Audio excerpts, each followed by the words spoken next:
Assalamualaikum warahmatullahi wabarakatuh. Perkenalkan, nama saya Gustianingsih, NIM 1814070013, mahasiswi Pendidikan Guru Madrasah Ibtidaiyah, Universitas Islam Negeri Imam Bonjol, Padang.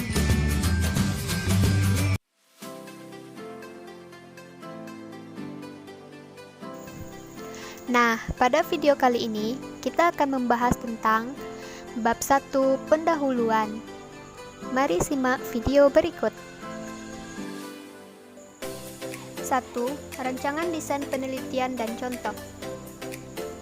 Rancangan desain penelitian adalah rencana dan struktur penyelidikan yang disusun sedemikian rupa sehingga penelitian akan dapat memperoleh jawaban untuk pertanyaan-pertanyaan penelitiannya. Menurut Kerlinger, dalam Samsudin AR, rencana penelitian merupakan rencana dan struktur penyelidikan disusun sedemikian rupa sehingga peneliti akan dapat memperoleh jawaban atas pertanyaan-pertanyaan penelitiannya. Contohnya, pengaruh penggunaan pendekatan lingkungan sebagai sumber belajar terhadap hasil belajar IPA siswa kelas 5 pada materi benda dan sifatnya di SD Negeri 10 Lubuk Buaya, Kecamatan Inggosari Bakanti, Kabupaten Pesisir Selatan. Penelitian ini merupakan penelitian eksperimen dengan desain yang sebenarnya true experimental design, yaitu kajian peneliti dengan mengontrol semua variabel luar yang mempengaruhi penelitian. Penelitian ini merupakan penelitian populasi, karena yang menjadi sampel penelitian ini adalah seluruh populasi. 2. Populasi dan responden penelitian beserta contohnya.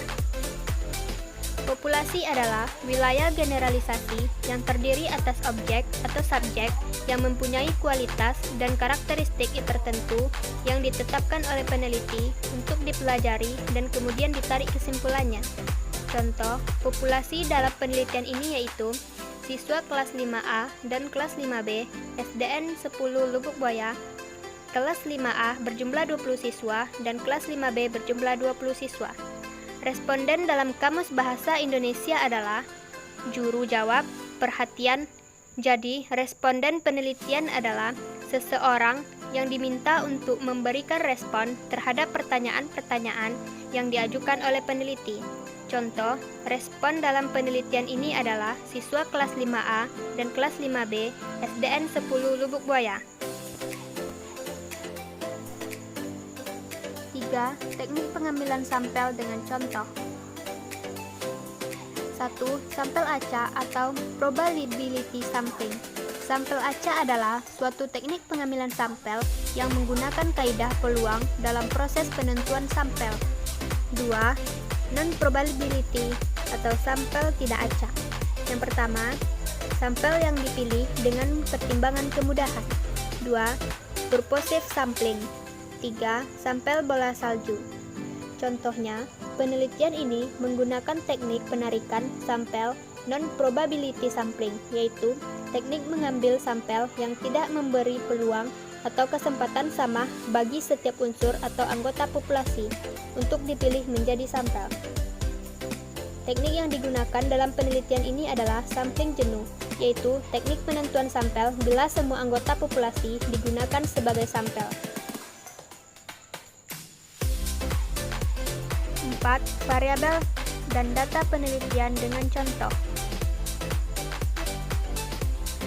Variabel menurut Hatt dan Farhadi menyatakan bahwa variabel secara teoritis diartikan sebagai atribut seseorang atau objek yang mempunyai varian antara satu dengan yang lain atau satu objek dengan objek yang lain. Ada dua variabel yang diterapkan oleh peneliti untuk mempelajari dan ditarik kesimpulannya dalam penelitian ini. Yang pertama, variabel terikat. Variabel terikat adalah variabel yang dipengaruhi atau yang menjadi akibat karena adanya variabel bebas. Contohnya dalam penelitian ini adalah peningkatan hasil belajar. 2. Variabel bebas. Variabel bebas merupakan variabel stimulus atau variabel yang mempengaruhi variabel lain. Variabel bebas merupakan variabel yang diukur, dimanipulasi, dan dipilih oleh peneliti untuk menemukan hubungannya antara suatu gejala yang diobservasi. Contohnya, dalam penelitian ini adalah penggunaan media gambar pada pembelajaran IPA, materi pokok, benda dan sifatnya, kelas 5 SD. 5. Bentuk-bentuk instrumen penelitian dengan contoh. Yang pertama, kuesioner. Alat pengumpulan data pertama yang digunakan adalah kuesioner atau angket. Contoh kuesioner dalam instrumen penelitian, misalnya dalam kasus penelitian survei atau sensus yang dilakukan oleh lembaga daerah dan lembaga-lembaga atau perusahaan swasta. 2. Wawancara. Jenis instrumen penelitian kedua dalam pengumpulan data adalah wawancara. Biasanya dilakukan dalam penelitian kualitatif. Contoh, tentang pendidikan yang dipengaruhi oleh perubahan sosial lantaran seorang siswa atau pelajar melakukan pencatatan dengan memotret menggunakan handphone. 3. Observasi. Observasi atau pengamatan merupakan kegiatan memperhatikan objek penelitian dengan seksama. 4. Dokumentasi. Dengan dokumentasi, peneliti memperoleh informasi dari berbagai macam sumber. Informasi tersebut antara lain tempat tinggal, alamat, dan latar belakang. 5. Tes. Tes sebagai instrumen penelitian, khususnya dalam pengumpulan data penelitian, merupakan serangkaian pertanyaan yang digunakan untuk mengukur keterampilan, pengetahuan, dan bakat. 6. Teknik pengumpulan data dengan contoh instrumen yang digunakan. 1. Dokumentasi. Dokumentasi adalah mencari data mengenai hal-hal atau variabel berupa catatan, transkrip, buku, surat kabar, majalah, prasasti, notulen, rapat, dan agenda. Contohnya, silabus, data nama-nama siswa kelas 5A dan kelas 5B di SD Negeri 10 Lubuk Buaya. 2.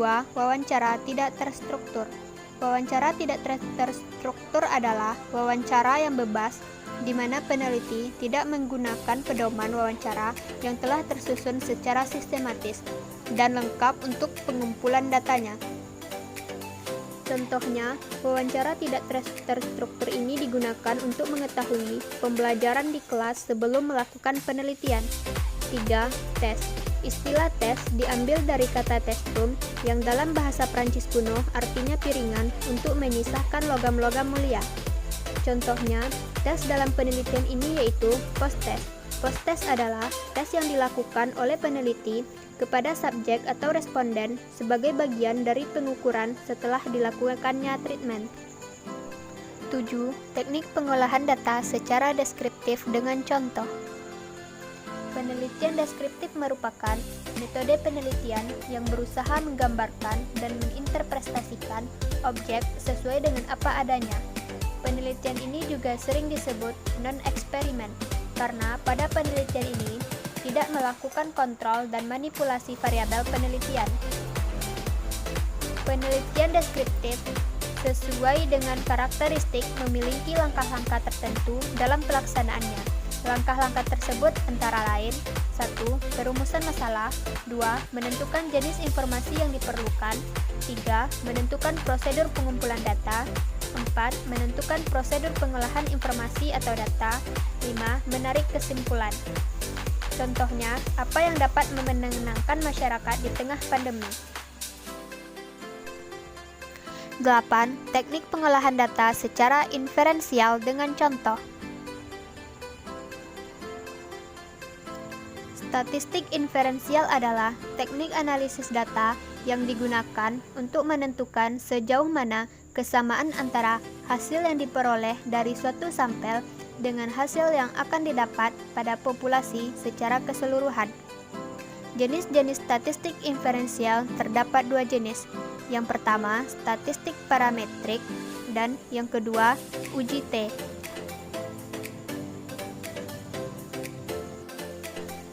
9. Prosedur penelitian, langkah-langkah penelitian dengan contoh. Pada umumnya, langkah-langkah penelitian mempunyai kesamaan, walaupun dalam beberapa hal sering terjadi modifikasi dalam pelaksanaannya tanpa mengabaikan prinsip-prinsip dalam penelitian. Dalam buku Ali M. menjelaskan langkah-langkah dalam melaksanakan penelitian. Yang pertama, fase perencanaan. Kegiatan yang dilakukan dalam fase perencanaan meliputi merumuskan masalah, mengadakan studi pendahuluan, menentukan sampel penelitian, menyusun rancangan penelitian, dan yang terakhir menentukan data dan merumuskan alat penelitian.